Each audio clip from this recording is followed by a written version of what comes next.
ولی کے پہچاننے کے لیے کرامت شرط نہیں ہے، کرامت ایک ذریعہ ہے، ضروری نہیں ہے۔ کتنے اولیاء ہیں جن کی کرامات ہمارے تک نہیں پہنچی لیکن وہ اللہ کے ولی ہیں۔ سب سے بڑے ولی اس امت کے صحابہ تھے، ان میں سے کتنے کی کرامات ہمارے پاس پہنچی ہیں لیکن ہم انہیں اللہ کا ولی مانتے ہیں۔ تو یہ کوئی شرط نہیں ہے، شرط ایمان اور تقوی ہے، اور باقی احادیث میں مختلف ان کی علامتیں بتائی گئی ہیں۔ الذین اذا رأوا ذکر اللہ، ایمان اور تقوی سے متصف بندگان خدا کی ایک علامت یہ ہے جب تم ان کی صحبت میں بیٹھو تمہیں خدا یاد آ جائے، اللہ کی یاد آنے لگے۔ تو کرامت معیار ولایت نہیں ہے اور شرط ولایت بھی نہیں ہے۔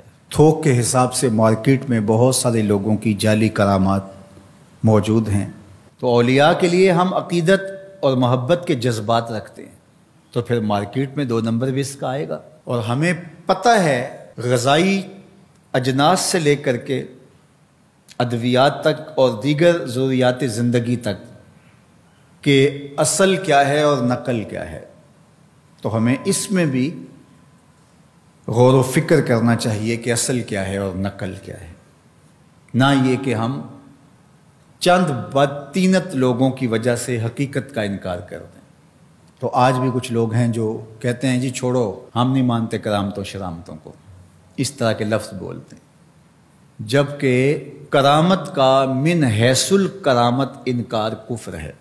اگر کوئی کہے میں کرامت کو ہی نہیں مانتا تو یہ کفر ہے۔ وہ کرامتیں جن کا بیان قرآن مجید میں موجود ہے، جس طرح آصف بن برخیہ کا تخت بلقیس لانا، حضرت مریم سلام اللہ علیہا کے حجرے میں بے موسم پھلوں کا آنا، اصحاب کہف کا 300 سے زائد سال کا عرصہ سوئے رہنا کھائے پیے بغیر، اور رب ان کی کروٹیں بھی بدلتا رہا، یہ قرآن میں مذکور ہے۔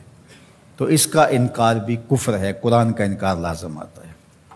اگر کسی کرامت کا بیان حدیث متواتر میں ہو تو اس کا انکار بھی کفر ہے، لیکن ایسی کوئی کرامت نہیں جس کا ذکر حدیث متواتر میں ہو۔ البتہ احادیث مشہورہ اور احادیث احاد میں کرامات کا بیان موجود ہے، تو ان کا انکار بھی گمراہی ہے۔ جس طرح وہ 3 لوگ جو غار میں پھنس گئے تھے، انہوں نے پھر دعائیں کی اور پتھر ہٹا۔ جریج کا واقعہ موجود ہے، صحابہ کی کرامات موجود ہیں، حضرت عمر کے رکے سے دریائے نیل کا چلنا، اس طرح جو مسلمہ بزرگ ہیں ان کی کرامات کا انکار کرنا محرومی ہے۔ لیکن یہ بات بھی ذہن میں رکھے کہ کرامت اللہ کی طرف سے بندے کو دی جانے والی ایک عزت ہے، لیکن ولی کی زندگی کا مقصود رضائے الہی کی طلب ہے، کرامتوں کی طلب نہیں۔ لیکن عمومی طور پہ ہمارے اسٹیجوں کے اوپر اولیاء کے حوالے سے جو بات کی جاتی ہے، بس آپ سننے کے لیے بیٹھے ہیں اور خطیب صاحب نے کان پہ ہاتھ دھرا اور 2-4 کرامتیں سنائی اور چلے گئے، معیار بتایا ہی نہ، جس کے نتیجے کے اندر بہت سارے عوام اس سے غافل ہوتے ہیں۔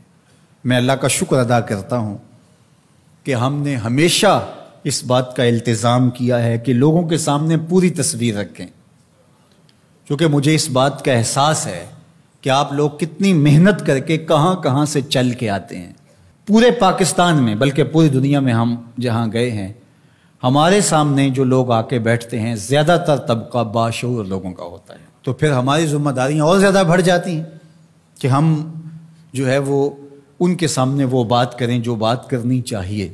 اس منبر سے آپ کو وہ چیز نہیں ملے گی جو عوام کی ڈیمانڈ ہوگی، وہ چیز ملے گی جو عوام کی حقیقی ضرورت ہوگی۔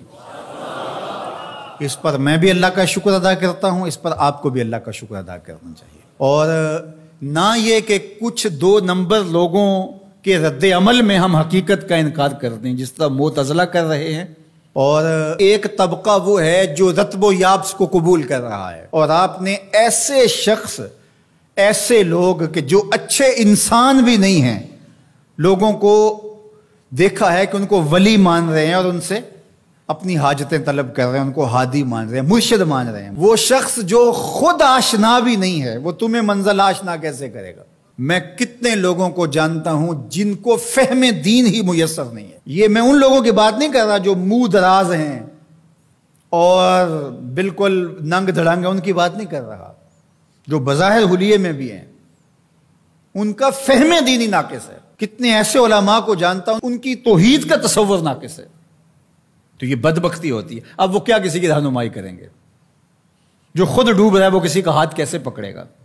لیکن عوام ظاہر ہے ان کے گرد آئے اور ان کا کاروبار چمک رہا ہے، اور کرامتیں ہیں کہ تھوک کے حساب سے بنتی ہیں، اور پھر اس کی مارکیٹنگ کرنے والے بھی ہوتے ہیں، اور پھر اسی بنیاد پر ہی جو ہے وہ ان کا سارا سلسلہ چلتا ہے. اللہ کے ولی یہ نہیں چاہتے کہ ہماری کرامات ظاہر ہوں اور لوگ ہماری طرف لپکیں ہماری کرامت کی وجہ سے. یہ نہیں ہے.